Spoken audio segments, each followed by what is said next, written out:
Hello, good morning po mga Katito Bar. Welcome back po sa ating YouTube channel. At ngayon po ay araw ng Lunes. Tayo po ay muling babiyahe sa Lalamove. Naway pagpalain po muli tayo sa ating pagbiyahe at ingatan tayo ng ating dakilang Panginoon. Samahan niyo po muli ako sa buong maghapong ito at ipapakita ko po muli sa inyo ang aking buong maghapong paghahanap buhay. Tara, biyahe tayo!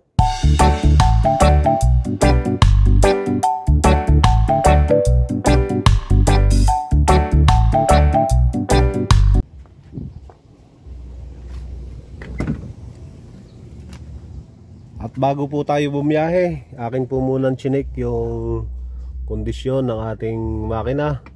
Tiningnan ko yung langis at saka tubig para maiwasan po natin ang aberya sa daan. High pressure po kasi ang Nissan Urban, kaya yung tubig nito ay parang nag-overflow o nababawasan siya kaya chinik ko, konti lang naman yung nabawas.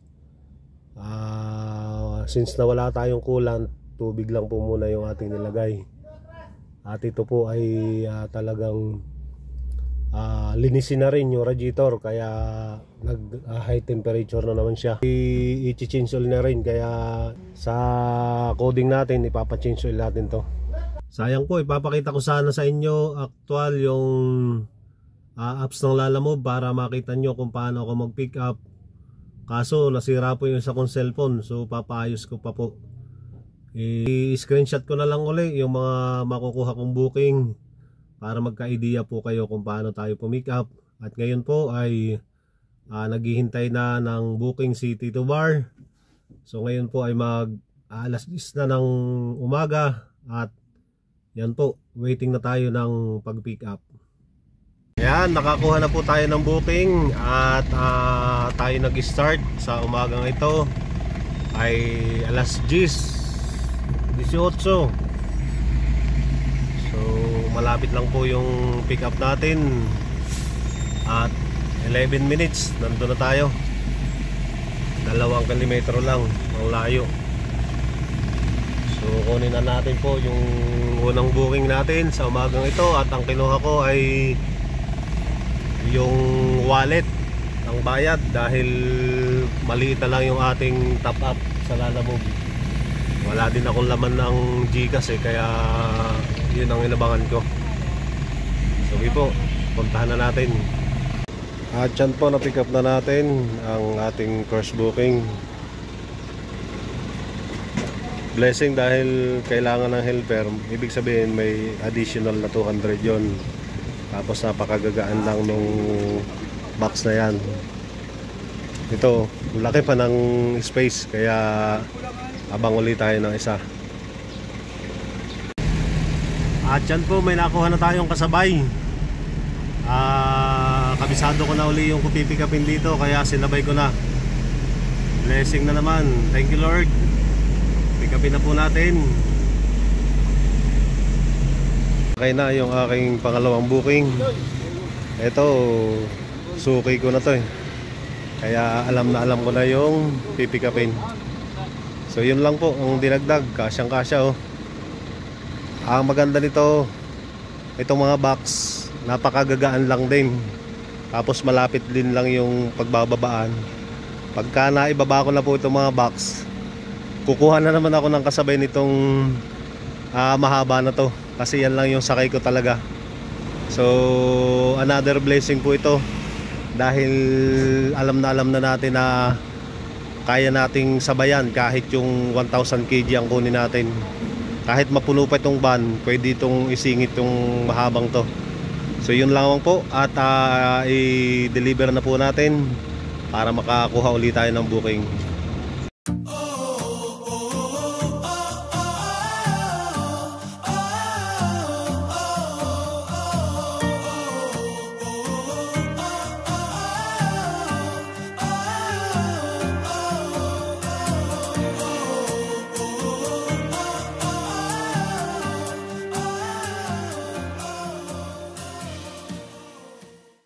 At ito po, naibaba na natin ang mga boxes. Itataas natin sa 4th floor. Kasi may binayaran siyang assistant eh. So yun po, tulungan natin si Sir. At yan, buti po may pinahiram sa ating Coast Guard. Kaya napabilis yung ating pagbababa. So proceed na po tayo sa pangalawang delivery. At nawa ay may makasabay pa ito. At habang naghihintay po muna tayo ng booking, nagpahinga muna dito si Tito Bar sa ilalim ng puno ng aratilis. Ayan, may mga manok pa dito, manok na pula at may talisayin, meron ding Texas dun. So pinatay muna natin ang makina para hindi sayang sa diesel. Parang inaakit na rin ako ng aking baon pero maya maya baka may papasok ng booking. Talagang tiyagaan din minsan pagka maghihintay ng booking kasi may mga pumapasok na ibang way naman, hindi natin pwedeng pick upin yan. So tiyagaan lang talaga. At may nakasabay na po muli ang ating booking. Same location ng ating Head north on Santo Domingo Avenue toward Binmarca. Pick up, napakalapit lang. So kunin na po natin. Maraming salamat po. At talagang sa pagtsatsaga natin ay meron namang nakasabay. At ito na po yung nakasabay na booking. Mga pang ano lang to, yung pang design sa plywood. Yan po, for meka lang, napakagaan. Sayang kung pwede pang mag-accept ng booking, pwede pa, luwag. So deliver na po natin. At dahil napakalaking company nung na-pick up natin, bawal pa rin sa kanila yung hindi naka face mask.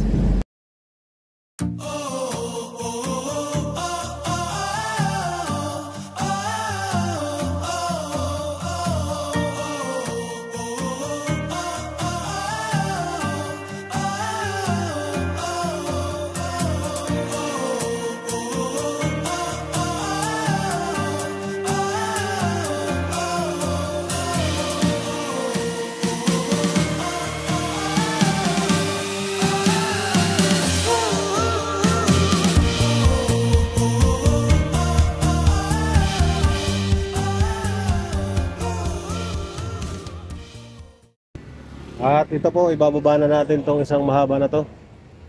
Dito dadalhin sa kanila. At ito na po, naibaba na yung mga Formeca. Grabe ang layo pala nito. Kumbira yan. Sa may Sabarte. Gawaan dito ng mga kwan eh. Si sir, naka-uniform pa oh.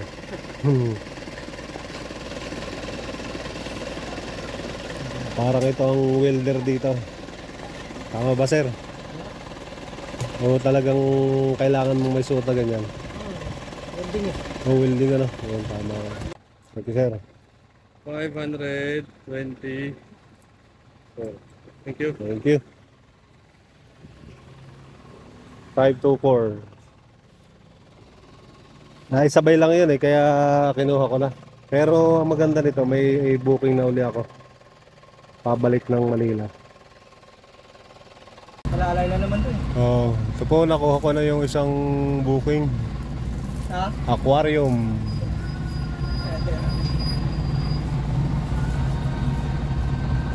Ay, kala ko ikaw ka mo ito, hindi na.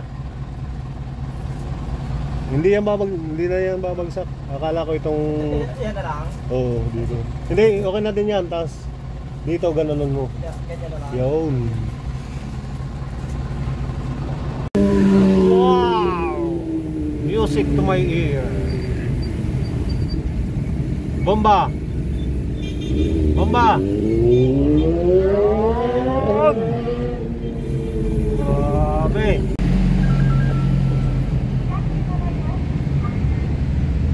Diyan po, na-pick up na natin yung kasabay. sopa. Dalawang napakagaan na sopa. Mga katito bar, na stuck na naman tayo sa traffic. May Tandang Sora Avenue, lagi po ditong matraffic itong paliko ng Congressional. Ayun, kaya dito po tayo lumilit ang kita. Imbis na nakapag-deliver na tayo at nakapick up, wala, naipit na sa traffic. At dyan po naibaba na yung aquarium na malaki. So sa sobrang traffic nila ako dumating dito. Pagod. Malapit na ito sa bahay pero pagka may pumasok pang booking, babiyahe pa tayo kasi maaga pa naman. Pero hanap muna tayo ng kainan para makakain muna si Tito Bar. Lagi po dito ako nakain. Tingnan natin yung wow, nilagang bakaw, may buto-buto pa.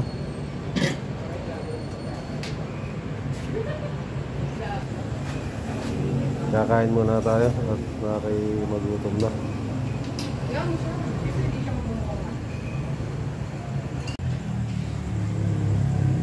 Sarap po ng sisig dito. Saka yung sabaw, may gulay-gulay pa. Talagang lasang-lasa yung kaming baka. Mainit na sabaw. Sarap. Tanggal ng pagod. Thank you, Lord.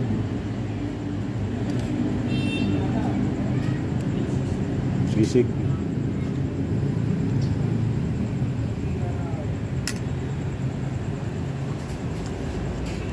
Tapos masarap din yung kanin nila.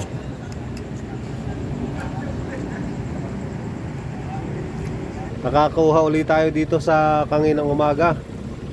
Suki ko talaga to eh. Ito, pamarikina naman. At dito ko po pala dadalhin sa Grab warehouse. Dito ito sa Marikina. Palabas na daw si Madam. At yan po, binabana ni na Kuya yung ating na-pick up. Wala na ako nakakasabay kasi gabi na eh. May mga booking pero palayo. Kaya malapit lang naman. Tapos si ma'am, ang total na babayaran ay 416 lang. Binigyan na ako ng 500. So dagdag yun sa ating kinita. Tayo malamang ay baka uuwi na. Pahinga na muna. Good evening po mga Tito Bar. At tayo po ay nakauwi na ng tahanan sa gabing ito. Maaga po tayo nakauwi. 9 o'clock ng gabi ay nandito na tayo sa bahay. Tayo po ay naka-6 na biyahe sa buong maghapon. At ang kinita po natin ay sa Lalamove ay 3,022. Yun po ay babawasan natin ng expenses na gas na 1,000. So may natira pa po tayo na 2,000. At may mga customer pa rin po tayo na nagbigay din po ng kain ay nalibre na dahil kumita po tayo sa tip ng 300 pesos sa buong maghapon. So hindi na po yun masama dahil tayo naman ay nag-i-enjoy sa ating ginagawa. So hindi po lagi maganda yung biyahe, pero sa biyaya naman po ng Panginoon ay may kinita pa rin tayo. At hindi natin na-hit yung ating quota na above 4,000 dapat para may maganda-ganda yung naiuwi. Pero yan po ay ika nga, sabi nga ng iba, hindi laging Pasko, no? Pero ang maganda niyan po, sa susunod, pag may mga pagkakataon na maganda yung biyahe, doon ko naman binabawi para yung isang linggo natin na biyahe ay maganda-ganda yung total na income natin. So maraming salamat po sa inyong pagsuporta, sa inyong pagsubaybay sa aking papalago pa lang na channel. At kung nagustuhan nyo po ang mga content na to, ay consider nyo po na i-subscribe ang aking channel at nawa ay may mga natututunan po tayo sa aking mga ipinapakita, sa aking mga ginagawa bilang isang Lalamove driver. So maraming salamat po at God bless po sa bawat isa. Bye bye po.